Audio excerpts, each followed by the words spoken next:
Hi hello నమస్తే welcome to Vihari politics. MLC పదవి రేసులో వంగవీటి 2025 మార్చిలోపు రాష్ట్రంలోని 5గురి ఎమ్మెల్సీల పదవీ కాలం ముగియనుండటంతో ఎమ్మెల్యే కోటాలో ఎమ్మెల్సీ ఎన్నికకు షెడ్యూల్ విడుదలైంది. కాగా ఈసారి విజయవాడకు చెందిన టీడీపీ నేత వంగవీటి రాధకు ఎమ్మెల్సీ పదవి దక్కనుందని పొలిటికల్లో నడుస్తోంది. 2024 కూటమి అధికారంలోకి వచ్చిన తరువాత పదవుల పంపకాల విషయంలో పెద్ద చర్చ జరిగింది.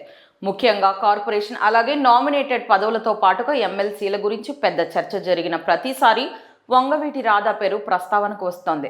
తెలుగుదేశం పార్టీలో ఏదో ఒక పదవి దక్కనుందని చాలా మంది ఎదురు చూస్తున్నారు. 2019 అలాగే 2024లో తెలుగుదేశం పార్టీకి వంగవీటి రాధ సహకరించారు.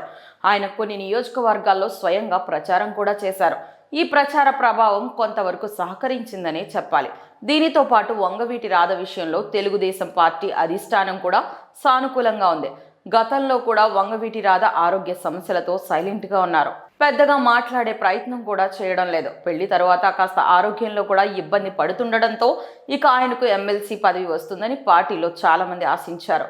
ముఖ్యంగా కాపు నియోజకవర్గంలో పెద్ద చర్చ జరిగింది. ఇప్పుడు రాష్ట్రంలో 5 ఎమ్మెల్సీ స్థానాలు ఖాళీగా ఉండటంతో ఖచ్చితంగా వంగవీటి రాధకు ఖరారు చేసే అవకాశాలున్నాయి. అయితే గత ఏడాది ఆయన పుట్టినరోజు సందర్భంగా మంత్రి లోకేష్ కూడా వంగవీటి రాధకు హామీ ఇచ్చారు. ఇక కార్పొరేషన్ పదవుల విషయంలో కూడా వంగవీటి రాధ పేరు ప్రధానంగా వినబడుతోంది. కానీ కొన్ని కారణాలతో ఆయన పార్టీ అధిష్టానం ఆసక్తి చూపిస్తోంది. 2004లో చివరిసారి ఎమ్మెల్యేగా గెలిచిన వంగవీటి రాధ చట్టసభల్లో అడుగు పెట్టలేదు.